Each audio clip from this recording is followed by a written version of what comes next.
de ella, como de costumbre, y posteriormente daremos lectura a las preguntas que amablemente nos han hecho llegar.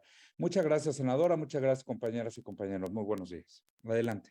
Muchas gracias, querido Sergio. Sin lugar a dudas, una semana la que concluyó muy fructífera. Tuve la oportunidad de acudir a Chihuahua y el día de ayer a la FIL con una muy buena mesa de diálogo. Y bueno, sin lugar a dudas, queda claro que el INE no se toca y desde la FIL lo pudimos dejar no solamente para los debatientes, que por cierto, Nadia de Morena quiso ir a la FIL a conversar, a analizar la democracia en nuestro México. Y bueno, pues sin lugar a dudas, para quienes asistieron y para quienes pudieron conocer algunos detalles de la mesa, pues fue bastante fructífera.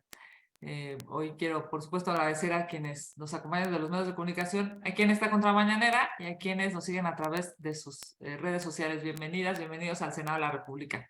Durante estos 4 años de gobierno, la administración del presidente López Obrador se ha distinguido por 2 cosas. Una, por la falta de resultados y otra, por la corrupción. La refinería Dos Bocas es un claro ejemplo de ambas cosas. De 2019 a la fecha, se han asignado al menos 3 contratos a empresas ligadas con Juan Carlos Tapia, un empresario hidalguense acusado de huachicoleo y de entregar sobornos en torno al caso Odebrecht. El 10 de marzo de 2017, la entonces Procuraduría General de la República inició una investigación por el delito de sustracción ilegal de hidrocarburos petrolíferos y petroquímicos, derivado de una toma clandestina que se encontraba dentro de las instalaciones de la empresa fundada por Juan Carlos Tapia en el estado de Hidalgo. Sin embargo, en 2018, Pemex se desistió de la denuncia y el delito quedó impune. El 5 de julio de 2019, Tapia fue inhabilitada para participar en contrataciones públicas de carácter federal, pero el señor Tapia y su familia no solo recibían contratos mediante esta empresa, existen al menos 4 más en las que tanto sus hermanos, primos y su pareja figuraban como accionistas. Voy a pedir que pongan aquí la presentación de una imagen. Aquí está, muchas gracias. En esta imagen mostramos las 4 empresas, los accionistas y los contratos que se han asignado al menos a 2 empresas más. El 30 de abril de 2007 crearon una empresa que se llama Mexicana de Recipientes a Presión SADCB, cuyos accionistas fueron, según el Registro Público de Comercio, Juan Carlos Tapia, Selene Martínez Abarca y Gilberto Juan Tapia Vargas. Esta empresa ha recibido al menos un contrato por servicios e integración de la refinería en Dos Bocas por $78.4 millones. Esto es, los involucrados en delitos, incluso en administraciones anteriores, ahora son los contratistas de Morena.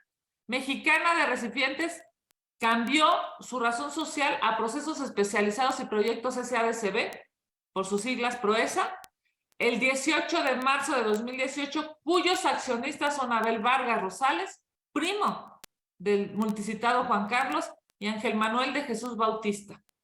El 15 de diciembre de 2017 dieron de alta una empresa que se llama Grupo Constructor Industrial, Oil and Gas, SADCB, cuyos accionistas nuevamente son su primo Abel Vargas Rosales, Yosimir Moreno Constantino y Selene Martínez Abarca. Sin embargo, fue hasta el 9 de diciembre de 2020, según consta en el Registro Público de Comercio, cuando registraron la empresa manufacturera especial y proyectos industriales, una SAPI de CB con las siglas de MEPI, empresa que ha recibido al menos 2 contratos por parte del gobierno federal para la refinería de Dos Bocas. Los contratos son para la fabricación de tanques de almacenamiento y para la fabricación de tuberías. Como se desprende del acta constitutiva de la sociedad MEPI, fue creada a modo para participar en la obra de Dos Bocas. Fue creada especialmente esta empresa MEPI para la refinería. Aunado a ella, los accionistas de MEPI son dos empresas, una de ellas relacionada con el señor Tapia, Procesos Especializados SADCB, y los contratos que le han asignado a esta empresa del señor Tapia suman aproximadamente 400 millones de dólares. Sin duda, por donde se vea, esto es corrupción. La Secretaría de Energía debe supervisar los antecedentes de las empresas a las que se le asignan los contratos, pero tal parece que tratándose de las empresas del señor Tapia, hacen totalmente una excepción. Y ya que viene la secretaria regional esta semana a comparecer ante la Comisión de Energía, será interesante saber cuál es su opinión o su excusa para haber contratado empresas que tienen vínculos con un personaje acusado de huachicol, uno, por cierto, de los delitos que supuestamente iban a ser perseguidos por López Obrador. Decían que eran diferentes, pero resultaron peor que lo que incluso criticaban. Lastimosamente, este es el gobierno que hoy está tomando decisiones. Muchas gracias. Vamos a sus preguntas. Muchas gracias, senador. Arrancamos con Víctor Mayén, quien le pregunta, quien le pide una opinión sobre dos aseveraciones del presidente del día de hoy. La primera, que la violencia en Zacatecas es consecuencia de grupos criminales que se formaron en gobiernos pasados. Y la segunda, que hay que limpiar el INE de corrupción y parcialidad. Y que el INE sí se toca entonces. Bueno, a ver, primero que nada, decir, la violencia en todo el país, no solamente en Zacatecas, sino en todo el país, es por una falta de estrategia. Es porque la política pública del presidente de este país es abrazar a los delincuentes. Bajo esa lógica, por supuesto que hoy el gobierno, aneciado a esa pésima definición de política pública, pues hoy el gobierno tiene ensangrentado al país. Es evidente que el INE no se toca, y lo quiero decir aquí como lo dije en la FIL. Yo acompaño las palabras del presidente de la Cámara de Diputados, del diputado Santiago Krill. Se van a topar con pared porque vamos a defender a nuestros aliados, porque no vamos a permitir que amenacen y que hostiguen a cualquiera de nuestros aliados, y específicamente, lo quiero dejar muy claro, no vamos a permitir que amenacen y que intenten minar a ninguno de los legisladores. Prioritariamente, lo digo claro, vamos a hacer un bloque opositor para detener esta reforma tóxica en la Cámara de Diputados, y por supuesto los estaremos acompañando desde aquí, desde el Senado de la República.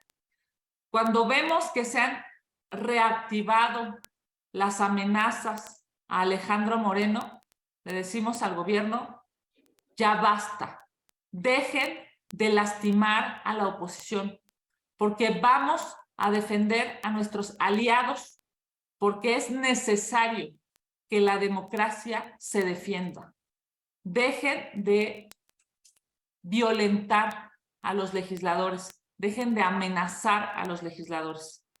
Defenderemos como bloque opositor a cada uno de quienes integramos esta fuerza, que por supuesto va a ser suficientemente firme para detener la reforma constitucional, y daremos, por cierto, un gran debate a propósito del fallido Plan B del presidente. Gracias, senadora. Le pregunta Mayolo López si pudiera dar una opinión sobre cómo y qué espera de la comparecencia de Rosario Piedra Ibarra. Bueno, pues lo primero es que espero que llegue. ¿no? Que no tenga pretextos y que, por supuesto, acuda a esta comparecencia del Senado de la República. Y segundo, pues sí, decirle claramente a la señora Rosario Piedra que esperamos deje su fanatismo a favor del gobierno antes de entrar al Senado y se pueda conducir en esta comparecencia como una mujer que representa a los mexicanos, que por cierto dirige una institución o maldirige una institución que le cuesta a los mexicanos 1,700 millones de pesos al año. Así es que esperemos que entre al Senado de la República sin ese fanatismo que la caracteriza a favor de López Obrador. Gracias, senadora. Nos pregunta Alberto Valderrábano. Dice, coincide con Lorenzo Córdoba, consejero presidente del INE, quien dijo en Café Milenio que sería un juego peligroso buscar una reforma electoral en estos momentos y señala quienes promueven cambiar las reglas son los mismos que convirtiendo la violación a las leyes casi en una forma de vida, arrancaron la renovación presidencial del 2024 con un juego ilegal, perverso, irresponsable y de agandalle. Sí, bueno, a ver, vamos a recordar. El presidente de la República, violando la Constitución y las leyes, empezó a promocionar a sus corcholatas 3 años antes de la elección del 2024, 3 años antes. Y con esto ha generado un sinnúmero de irregularidades electorales. Hoy es Claudia, es el mayor ejemplo de la ilegalidad. Hoy la señora Sheinbaum, que además no acepta cumplir con la ley, es una muestra clara de que al presidente de la República y a sus corcholatas la ambición de poder lo sobrepasa, porque claramente no están respetando las reglas electorales que en este país nos hemos dado. Hay un uso de recursos públicos, una propaganda personalizada en esta etapa en la que, por cierto, ni siquiera ha empezado el proceso electoral. Y todo esto es como consecuencia de una irresponsabilidad de López Obrador de haber empezado a mencionar, a posicionar, e incluso a usar recursos públicos para hacer propaganda a sus corcholatas. Lo hizo 3 años antes de la propia elección de 2024. Gracias, senadora. Tengo que hacer una corrección, sobre todo Marco y equipo, para los materiales. La pregunta anterior, la que acaba de responder, es de Silvia Arillano, no de Valderrábano. Para que los materiales salgan acreditando la pregunta, Silvia. Alberto Valderrábano le pregunta, ¿el incremento de la inseguridad, las fallas en el metro y los hechos de abuso policíaco que se registraron el viernes pasado en San Gregorio, Atlapulco, Xochimilco, llegó el momento de que la señora Sheinbaum renuncie a su cargo por lo ineficiente que ha demostrado ser como jefa de gobierno? Primero que nada, decir, pues no que habían quitado a los granaderos. No, ese fue el discurso inicial de este gobierno, que ya no iba a haber granaderos. Las escenas en Xochimilco, la violencia, la falta de entendimiento de los protocolos de la policía. O sea, no puede ser que no tengan capacitación, no puede ser que tomen acciones de esa manera, no puede ser que violen los derechos humanos de los capitalinos de esa forma, y que la señora Claudia, en lugar de estar dando respuestas a todas las exigencias de este fin de semana a propósito de los hechos sucedidos en Xochimilco, pues ande obsesionada con su siguiente cargo. Es claro que la capital no le interesa a la señora Sheinbaum. Es claro que el bienestar, la legalidad y la seguridad de los capitalinos no le interesan a Claudia Sheinbaum. Por eso es que lo hemos dicho, es necesario que defina, y si lo que quiere es irse a campaña, que ya se vaya, y entonces que renuncie, para que deje a alguien, y esperemos ahora sí sea capacitado, pueda resolver los problemas de los capitalinos. Es terrible lo que está pasando, porque Claudia está obsesionada, primero, con violar la ley. Segundo, está obsesionada con su siguiente candidatura. Y tercero, no le importa la vida, la seguridad y el desarrollo de los capitalinos. Y bajo esas premisas no debería estar ya como jefa de gobierno, debería estar ya entonces, pues, siguiendo sus anhelos de su próxima ambición política, pero dejar ya de dañar a los capitalinos se hace necesario. Gracias, senadora. Víctor Gamboa le pregunta su opinión sobre el aumento en este sexenio del 44% en las denuncias de migrantes ante la CNDH por detenciones arbitrarias, trato cruel y denigrante y actos ilegales, entre otras violaciones a los derechos humanos. A ver, es claro que empezaron con un discurso y están dando otra política pública. Lo que dijeron cuando esta administración inició es que iba a haber una política pública, una administración en términos de migrantes apegada a derecho, pero solamente lo dijeron en un discurso y después se les olvidó todo.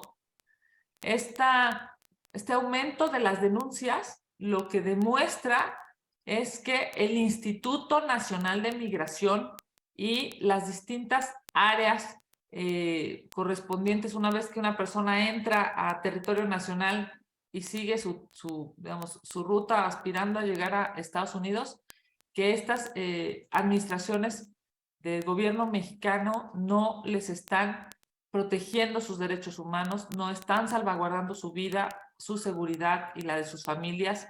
Y por supuesto es necesario exigirle al Instituto Nacional de Migración que proteja los derechos humanos de los migrantes. Que así como nosotros pedimos que en Estados Unidos se proteja y se cuide a nuestros connacionales, es un acto obligado a que también cuando alguna persona inmigrante pise territorio nacional, se puedan proteger sus derechos. El aumento de las denuncias lo que demuestra es que desafortunadamente, lastimosamente, inhumanamente, se violan los derechos humanos de las personas una vez que llegan a territorio nacional. Gracias, senadora. Gerardo Segura le pregunta, al pretender meterle mano al INE para apoderarse de esa institución el pretender meterle mano al INE para apoderarse de esa institución es ir contra el pueblo y la sociedad que defiende la democracia y es ir en contra de las libertades. ¿Qué opina usted y qué costos pagará López Obrador de continuar con esta vía dictatorial? Bueno, primero que nada, es inentendible que un presidente que ganó y que el INE le reconoció el triunfo, ahora quiera destruirlo. También lo decíamos en la FIL y me parece que es necesario hacer hacer énfasis en esto. ¿Por qué el presidente López Obrador quiere destruir al INE? ¿Por qué? Si al final el INE le reconoció su triunfo.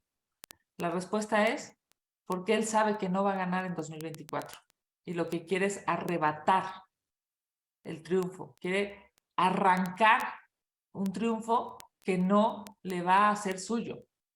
Si él estuviera seguro que va a ganar en 2024, si él estuviera seguro que la Ciudad de México nuevamente la volverían hipotéticamente a ganar, él no querría destruir los soples, no querría destruir los órganos electorales locales, pero como sabe que, que en las encuestas está cayendo, que la gente está muy decepcionada de todo aquello que él dijo que iba a hacer y que no ha cumplido, lo que quiere es quedarse con el INE para robarse las elecciones, para arrancar las elecciones de manera ilegal y por supuesto que no se lo vamos a permitir. Bueno, más incluso ni el plan B tiene una ruta.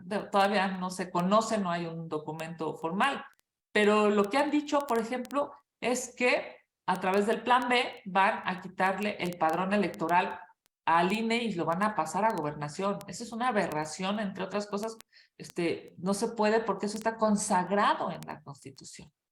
En el artículo 41, apartado B, claramente dice que el padrón electoral le corresponde al INE. No tienen las 2/3 partes para hacer ese cambio. Entonces, pues hay que decirle al presidente de la República que no va a poder destruir nuestra democracia y que para eso estamos aquí en el bloque opositor, para detener ese tipo de, digamos, de aberraciones, porque son, de verdad, van en contra de cualquier lógica racional de legalidad y constitucional. Por eso es que hoy se hace necesario defender al bloque. Hoy, desde el Senado de la República, para mí es necesario defender a nuestros aliados. Voy a citar nuevamente a Santiago Krill, pero López Obrador, Morena, se va a topar con pared. No vamos a permitir que toque, que lastime o que intente detener la decisión ya tomada de Alejandro Moreno, porque, por supuesto, todo el bloque opositor va a estar firme para que la reforma electoral que busca lastimar la democracia en México no pase. Gracias, senador. Y finalmente también de Gerardo Segura le pregunta, dice, ¿no cree que López Obrador debe ponerse a trabajar ya en contra de la delincuencia y en la fuerte carestía que se vive en el país, que para eso se le paga, en lugar de pretender seguir destruyendo a la nación, engañando y timando a la sociedad? Bueno, ya vemos que pues ni es el presidente carismático que quieren hacer creer, ni es el presidente más popular o el segundo más popular según su discurso retórico y populista, por cierto. A ver, hoy, según las propias encuestas, el INE es mucho más aceptado, mucho más aceptado que López Obrador, el INE. Y claro, bueno, pues bajo esa lógica, el presidente que solamente sabe hacer campañas, pero no sabe hacer gobierno, pues seguramente tampoco ese dato le gusta. Es, por supuesto, una administración que no solamente genera una terrible inseguridad, la peor crisis de inseguridad en la era moderna, sino también este presidente, desafortunadamente, lastimosamente, está generando una crisis económica, una crisis que está dejando a los mexicanos sin dinero, sin la posibilidad de comprar lo básico, sin la posibilidad de tener una mejor calidad de vida. Porque bueno, sabemos que al presidente López Obrador lo que le gusta es lucrar con la pobreza. Por eso es que, pues, bajo su perspectiva, 4 millones de nuevos pobres, seguramente él no lo ve en negativo. Él lo ve con posibilidades de tener rentabilidad electoral, y eso es verdaderamente inhumano, más yo diría inmoral. Parece que no tiene corazón, se da cuenta que mientras él vive en un palacio rodeado de lujos, con un montón de gente a su servicio, pues millones de mexicanos se tienen que subir al metro, tienen que arriesgar su vida, tienen que pasar horas en un transporte público ineficiente, y bueno, pues él no lo sabe y no lo vive porque pues ni siquiera tiene un hijo que se lo cuente, ¿no? No tiene un hijo o alguien que vaya y le diga, oye, me pasó esto en el metro o esto en el metrobús, porque bueno, pues sus hijos viven en el privilegio. Senador, nos acaban de llegar 2 preguntas más. Dice Tony Aguirre, le pregunta a Tony Aguirre, ¿cuándo lanzará la oposición a sus precandidatos a la presidencia para que debatan se posicionen y den la batalla? ¿No temen llegar tarde? Bueno, a ver, claramente hay ya nombres y apellidos claros que han dicho yo quiero, ¿no? Y me parece que, por cierto, son muy buenos perfiles, y me refiero desde, no solamente desde el PAN, sino desde la oposición.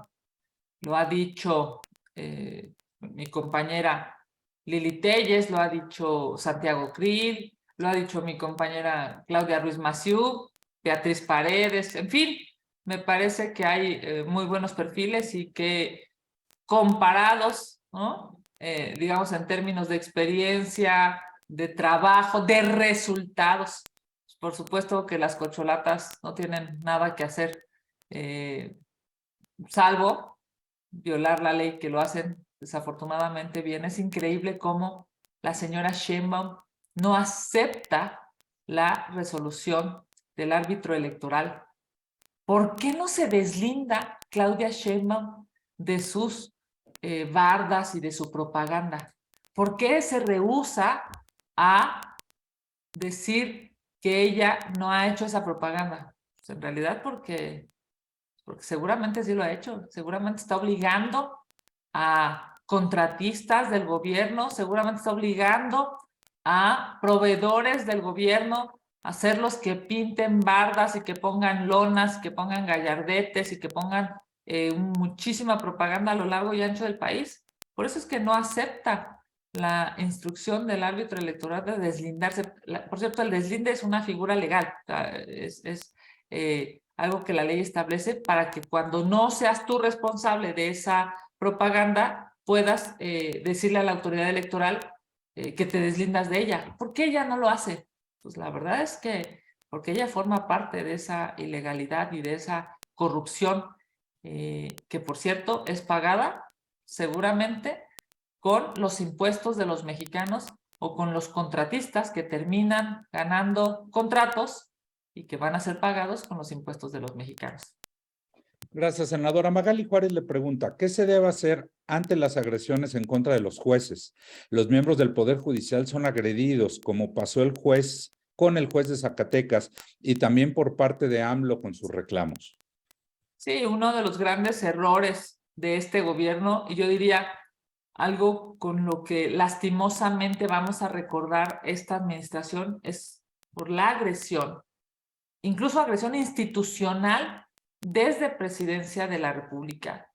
El presidente de la República no entiende que existen contrapesos y que por eso nuestro poder en México está trifurcado. Por eso existe el Ejecutivo, el Legislativo y el Judicial, para que sea contrapeso uno del otro y en su caso, vamos, podamos tener un mejor país. El presidente de la República quiere que todos, que así como los legisladores le son sumisos, los legisladores de Morena le dicen a todo que sí, incluso aprueban todas sus barbaridades, también quiere que el Poder Judicial le haga, digamos, una sumisión, una abyección a su persona y eso es terrible.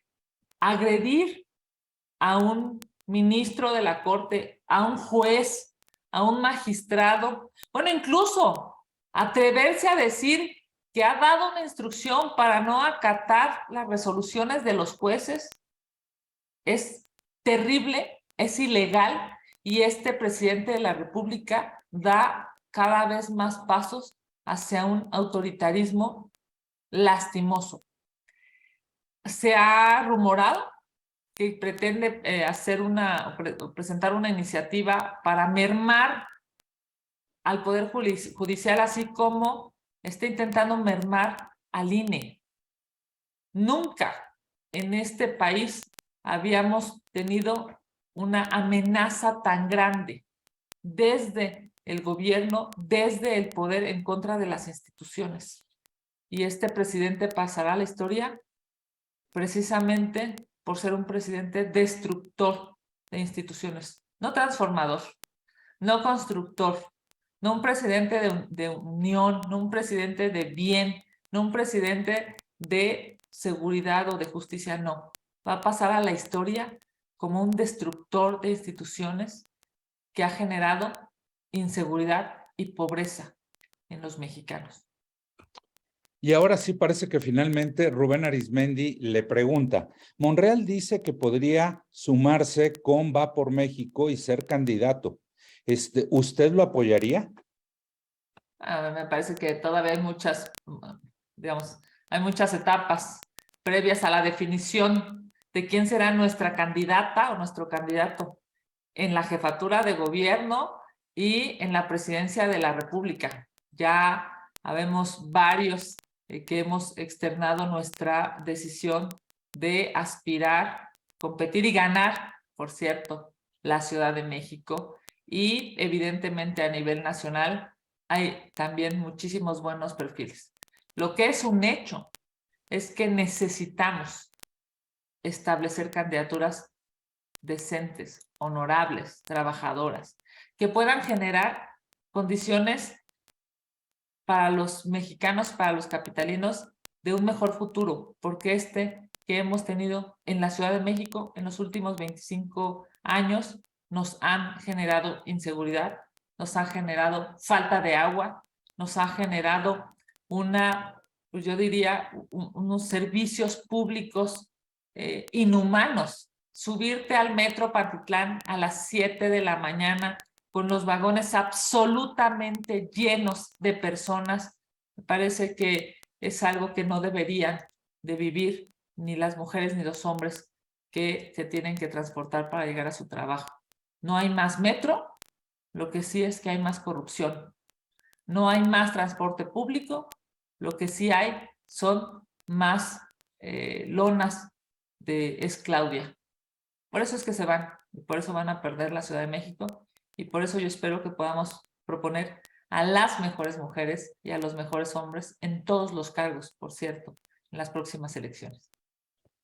Senadora, no tenemos más preguntas. Agradecerle a usted, a su equipo, agradecerle al equipo de comunicación social y a La Fuente, a las y los compañeros de La Fuente por acompañarnos. Buen día y buena semana a todas y a todos. Muchas gracias, querido Sergio. Buenos días a todas y a todos. A darle que hay mucho que hacer. Esta semana tenemos la comparecencia de la señora Piedra. Nos estaremos viendo. Un abrazo.